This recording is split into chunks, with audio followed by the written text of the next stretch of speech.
My wife and I parted on that morning in precisely our usual manner.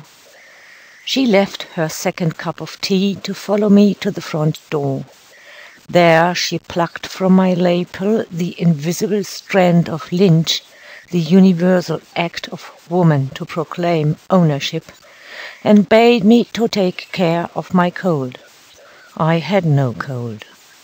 Next came her kiss of parting, the level kiss of domesticity flavored with young hyson. There was no fear of the extemporaneous, of variety spicing her infinite custom.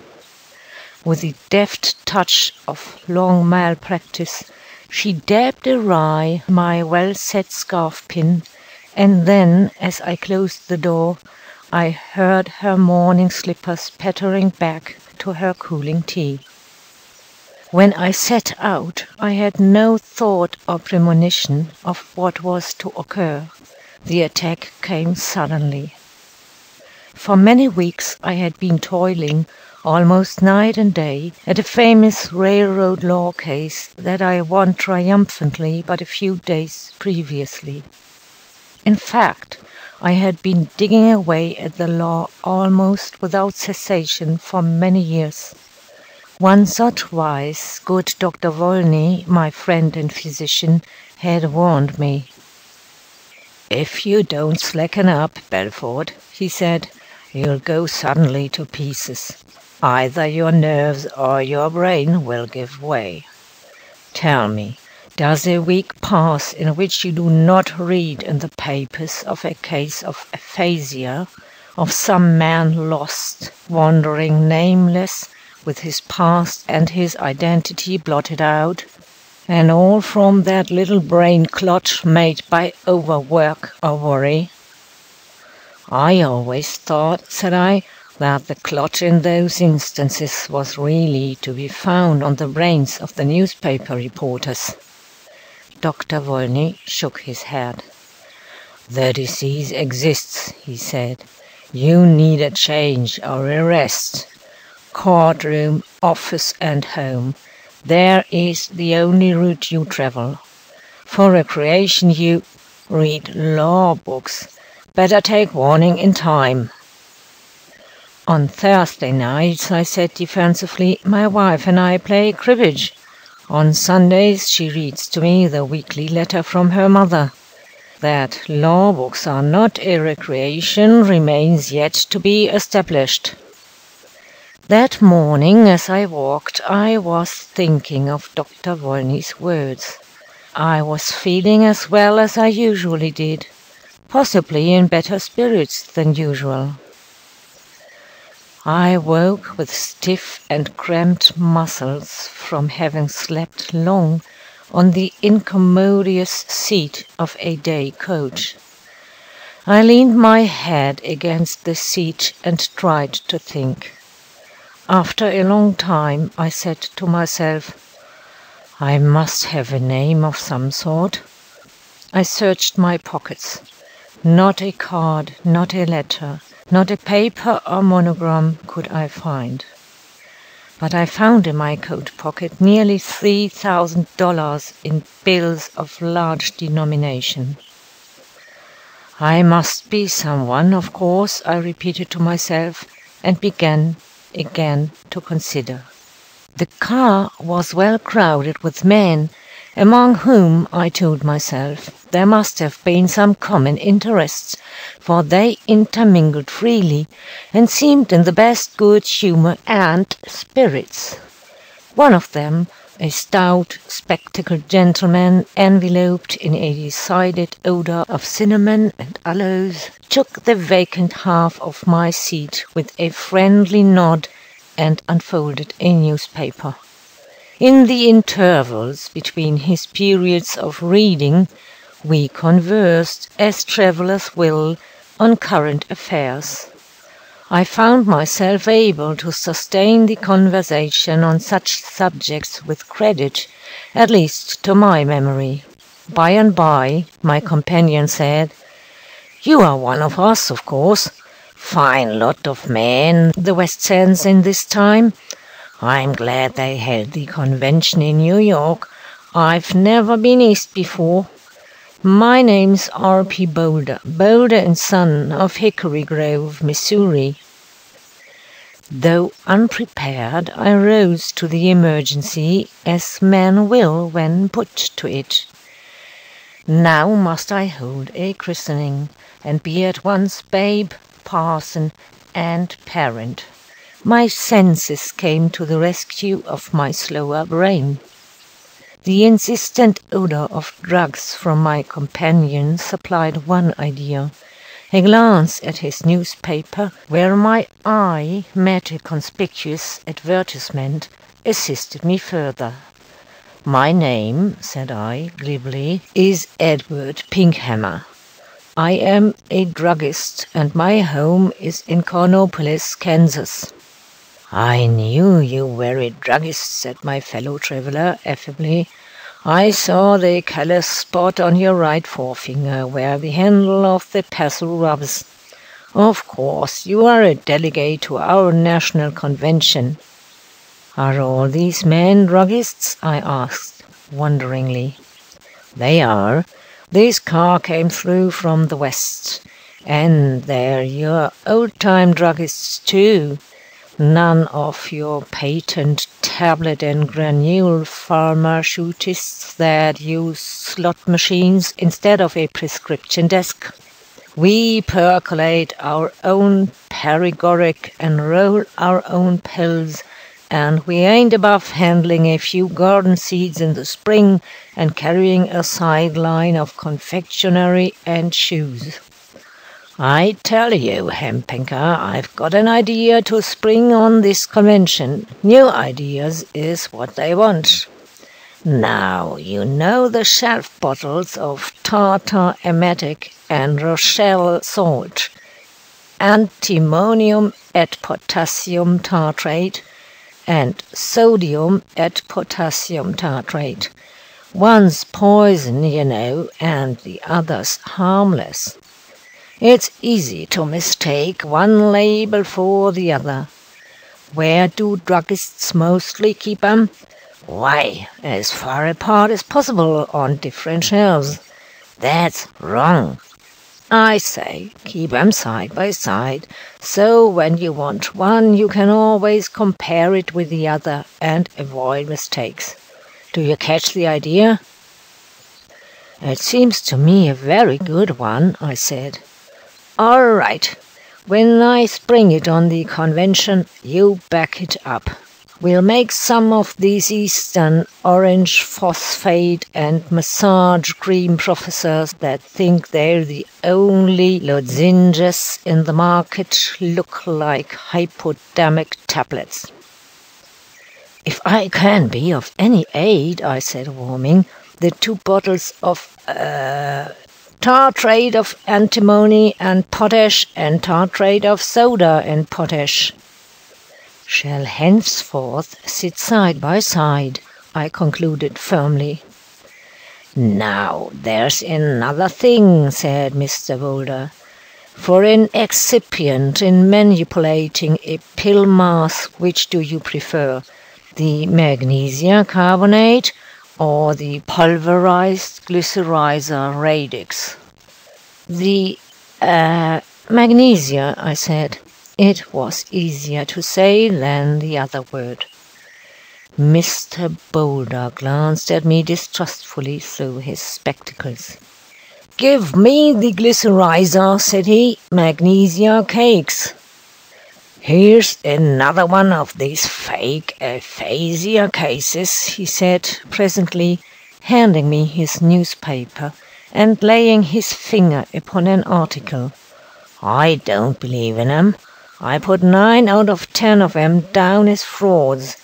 A man gets sick of his business and his folks and wants to have a good time. He skips out somewhere, and when they find him, he pretends to have lost his memory, don't know his own name, and won't even recognize the strawberry mark on his wife's left shoulder. Aphasia. Tut!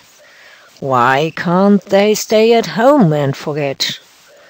I took the paper and read, after the pungent headlines, the following.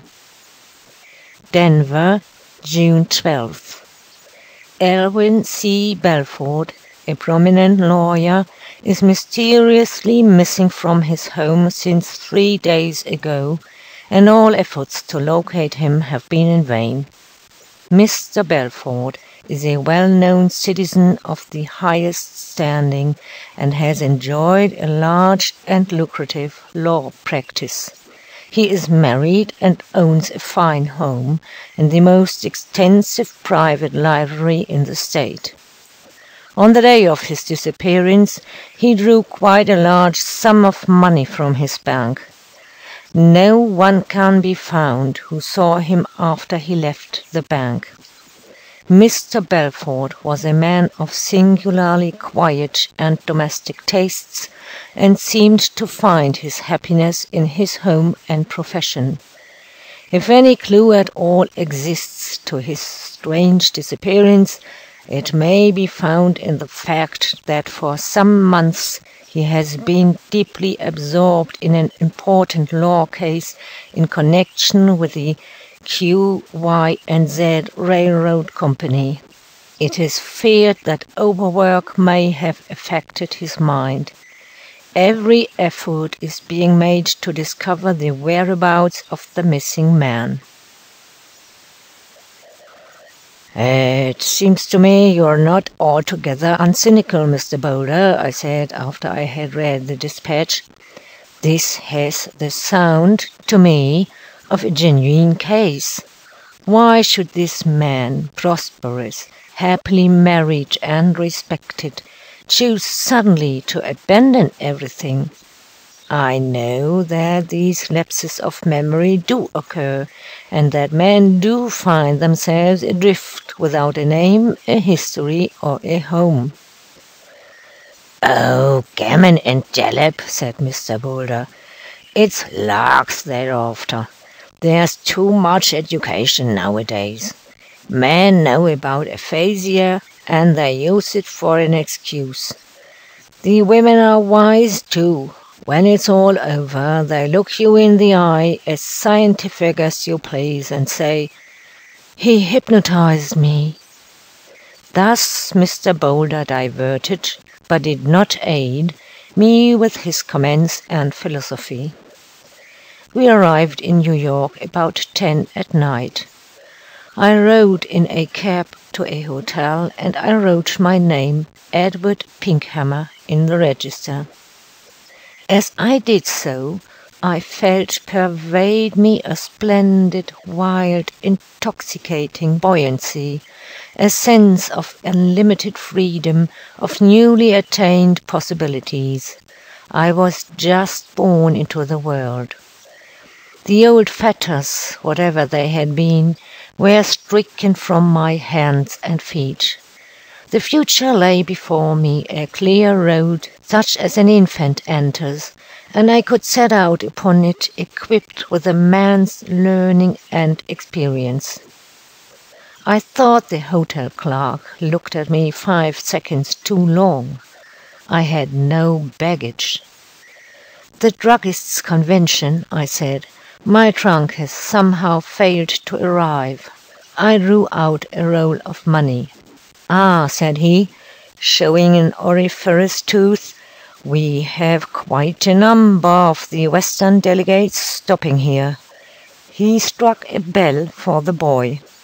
I endeavored to give color to my roll. "There is an important movement on foot among us Westerners," I said, "in regard to a recommendation to the convention that the bottles containing the tartrate of antimony and potash and the tartrate of sodium and potash be kept in a contiguous position on the shelf." "Gentlemen to 314, said the clerk hastily. I was whisked away to my room. The next day I bought a trunk and clothing, and began to live the life of Edward Pinkhammer. I did not tax my brain with endeavors to solve problems of the past. It was a piquant and sparkling cup that the great island city held up to my lips. I drank of it gratefully. The keys of Manhattan belong to him who is able to bear them. You must be either the city's guest or its victim. The following few days were as gold and silver. Edward Pinkhammer, yet counting back to his birth by hours only, knew the rare joy of having come upon so diverting a world, full-fledged and unrestrained. I sat entranced on the magic carpets provided in theatres and roof gardens that transported one into strange and delightful lands full of frolicsome music, pretty girls and grotesque, drolly, extravagant parodies upon humankind. I went here and there at my own dear will, bound by no limits of space, time, or comportment. I dined in weird cabarets, at weirder table d'hôte to the sound of Hungarian music and the wild shouts of mercurial artists and sculptors. Or, again, where the night-life quivers in the electric glare like a kinetoscopic picture, and the millinery of the world and its jewels, and the ones whom they adorn, and the men who make all three possible are met for good cheer and the spectacular effect.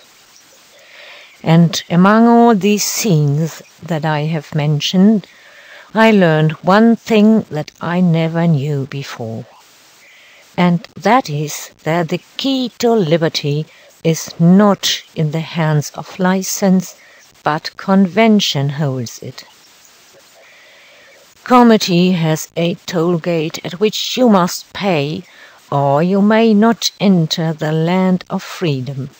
In all the glitter, the seeming disorder, the parade, the abandon, I saw this law, unobtrusive yet like iron, prevail. Therefore, in Manhattan you must obey these unwritten laws, and then you will be freest of the free. If you decline to be bound by them, you put on shackles. Sometimes, as my mood urged me, I would seek the stately, softly murmuring palm rooms, redolent with high-born life and delicate restraint, in which to dine. Again, I would go down to the waterways in steamers packed with vociferous, bedecked, unchecked, love-making clerks and shop-girls to their crude pleasures on the island shores. And there was always Broadway, glistening, opulent, wily, varying, desirable Broadway, growing upon one like an opium habit. One afternoon, as I entered my hotel, a stout man with a big nose and a black moustache blocked my way in the corridor. When I would have passed around him, he greeted me with offensive familiarity. "Hello, Belford!" he cried loudly. "What the deuce are you doing in New York? Didn't know anything could drag you away from that old book den of yours. Is Mrs. B along, or is this a little business run alone, eh?" "You have made a mistake, sir," I said coldly, releasing my hand from his grasp. "My name is Pinkhammer. You will excuse me." The man dropped to one side, apparently astonished. As I walked to the clerk's desk, I heard him call to a bellboy and say something about telegraph blanks. "You will give me my bill," I said to the clerk, "and have my baggage brought down in half an hour. I do not care to remain where I am annoyed by confidence men." I moved that afternoon to another hotel, a sedate, old-fashioned one on Lower Fifth Avenue. There was a restaurant a little way off Broadway, where one could be served almost al fresco in a tropic array of screening flora. Quiet and luxury and a perfect service made it an ideal place in which to take luncheon or refreshment. One afternoon I was there, picking my way to a table among the ferns, when I felt my sleeve caught. "Mr. Belford!" exclaimed an amazingly sweet voice. I turned quickly to see a lady seated alone, a lady of about 30, with exceedingly handsome eyes, who looked at me as though I had been her very dear friend. "You were about to pass me," she said accusingly. "Don't tell me you do not know me. Why should we not shake hands at least once in 15 years?" I shook hands with her at once. I took a chair opposite her at the table. I summoned with my eyebrows a hovering waiter. The lady was philandering with an orange ice. I ordered a crème de menthe. Her hair was reddish bronze. You could not look at it, because you could not look away from her eyes. But you were conscious of it as you are conscious of sunset while you look into the profundities of a wood at twilight. "Are you sure you know me?" I asked. "No," she said, smiling. "I was never sure of that." "What would you think," I said, a little anxiously, "if I were to tell you that my name is Edward Pinkhammer, from Cornopolis, Kansas?" "What would I think?" she repeated, with a merry glance. "Why, that you had not brought Mrs. Belford to New York with you, of course. I do wish you had. I would have liked to see Marian." Her voice lowered slightly. "You haven't changed much, Elwyn." I felt her wonderful eyes searching mine and my face more closely. "Yes, you have," she amended, and there was a soft, exultant note in her latest tones. "I see it now. You haven't forgotten. You haven't forgotten for a year or a day or an hour. I told you you never could." I poked my straw anxiously in the crème de menthe. "I'm sure I beg your pardon," I said, a little uneasy at her gaze, "but that is just the trouble. I have forgotten. I've forgotten everything." She flouted my denial. She laughed deliciously at something she seemed to see in my face. "I've heard of you at times," she went on. "You're quite a big lawyer out west. Denver, isn't it, or Los Angeles? Marian must be very proud of you. You knew, I suppose, that I married 6 months after you did. You may have seen it in the papers. The flowers alone cost $2,000. She had mentioned 15 years. 15 years is a long time."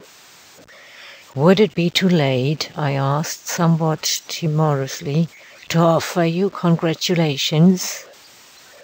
"Not if you dare do it," she answered, with such fine intrepidity that I was silent and began to crease patterns on the cloth with my thumbnail. "Tell me one thing," she said, leaning toward me rather eagerly, "a thing I have wanted to know for many years, just from a woman's curiosity, of course. Have you ever dared since that night to touch, smell, or look at white roses wet with rain and dew?" I took a sip of crème de menthe. "It would be useless, I suppose," I said, with a sigh, "for me to repeat that I have no recollection at all about these things.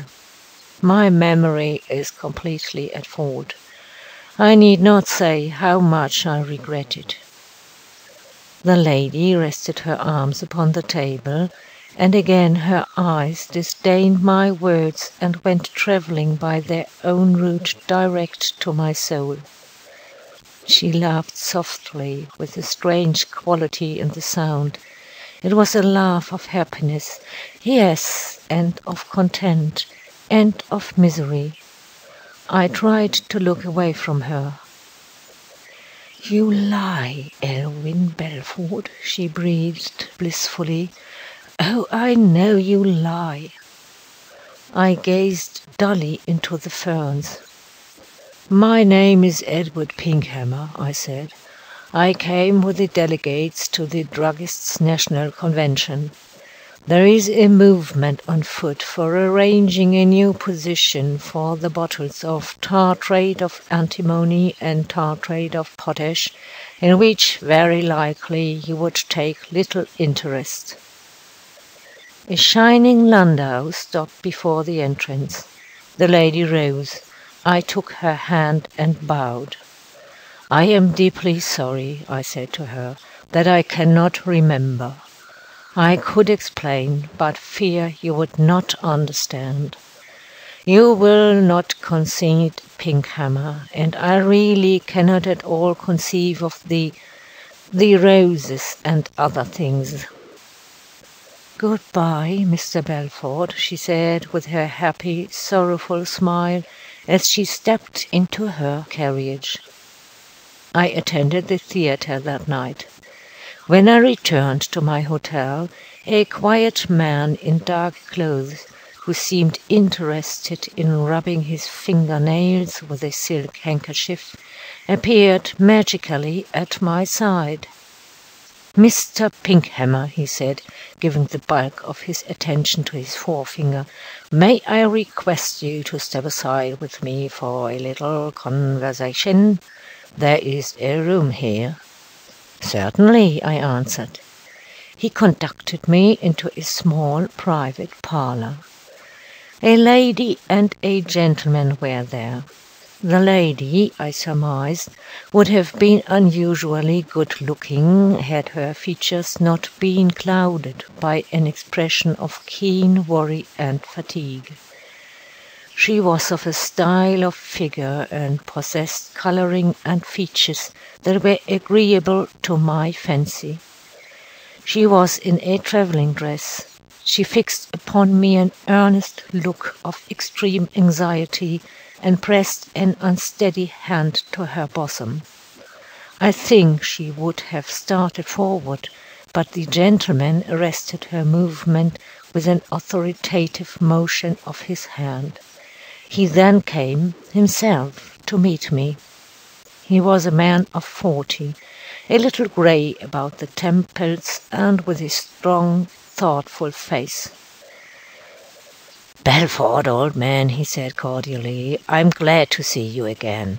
Of course we know everything is all right. I warned you, you know, that you were overdoing it. Now you'll go back with us and be yourself again in no time." I smiled ironically. "I have been Belforded so often," I said, "that it has lost its edge. Still, in the end, it may grow wearisome. Would you be willing at all to entertain the hypothesis that my name is Edward Pinkhammer, and that I never saw you before in my life?" Before the man could reply, a wailing cry came from the woman. She sprang past his detaining arm. "Elwyn!" she sobbed, and cast herself upon me and clung tight. "Elwyn!" she cried again, "don't break my heart. I'm your wife. Call my name once, just once. I could see you dead rather than this way." I unwound her arms respectfully but firmly. "Madam," I said severely, "pardon me if I suggest that you accept the resemblance too precipitately. It is a pity, I went on with an amused laugh, as the thought occurred to me, that this Belford and I could not be kept side by side upon the same shelf, like tartrates of sodium and antimony for purposes of identification. In order to understand the illusion, I concluded airily, it may be necessary for you to keep an eye on the proceedings of the Druggists' National Convention. The lady turned to her companion and grasped his arm. "What is it, Dr. Volney? Oh, what is it?" she moaned. He led her to the door. "Go to your room for a while," I heard him say. "I will remain and talk with him. His mind? No, I think not. Only a portion of the brain. Yes, I am sure he will recover. Go to your room and leave me with him." The lady disappeared. The man in dark clothes also went outside, still manicuring himself in a thoughtful way. I think he waited in the hall. "I would like to talk with you a while, Mr. Pinkhammer, if I may," said the gentleman who remained. "Very well, if you care to," I replied, "and will excuse me if I take it comfortably. I am rather tired." I stretched myself upon a couch by a window and lit a cigar. He drew a chair near by. "Let us speak to the point," he said soothingly. "Your name is not Pinkhammer." "I know that as well as you do," I said coolly. "But a man must have a name of some sort. I can assure you that I did not extravagantly admire the name of Pinkhammer, but when one christens oneself suddenly, the fine names do not seem to suggest themselves. But suppose it had been Scheringhausen or Scroggins, I think I did very well with Pinkhammer." "Your name," said the other man seriously, "is Elwyn C. Belford. You are one of the first lawyers in Denver. You are suffering from an attack of aphasia which has caused you to forget your identity. The cause of it was over-application to your profession and, perhaps, a life too bare of natural recreation and pleasures. The lady who has just left the room is your wife." "She is what I would call a fine-looking woman," I said, after a judicial pause. "I particularly admire the shade of brown in her hair." "She is a wife to be proud of.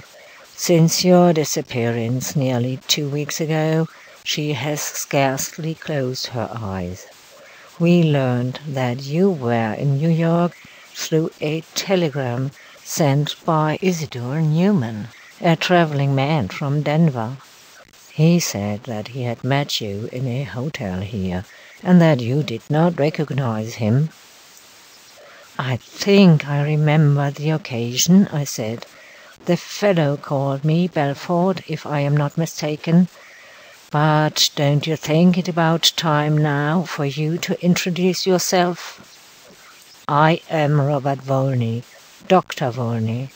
I have been your close friend for 20 years and your physician for 15. I came with Mrs. Belford to trace you as soon as we got the telegram. Try, Elwyn, old man, try to remember." "What's the use to try?" I asked with a little frown. "You say you are a physician. Is aphasia curable? When a man loses his memory, does it return slowly or suddenly?" "Sometimes gradually and imperfectly, sometimes as suddenly as it went." "Will you undertake the treatment of my case, Dr. Volney?" I asked. "Old friend," said he, "I'll do everything in my power, and will have done everything that science can do to cure you." "Very well," said I. "Then you will consider that I am your patient. Everything is in confidence now, professional confidence." "Of course," said Dr. Volney. I got up from the couch. Someone had set a vase of white roses on the center table, a cluster of white roses, freshly sprinkled and fragrant.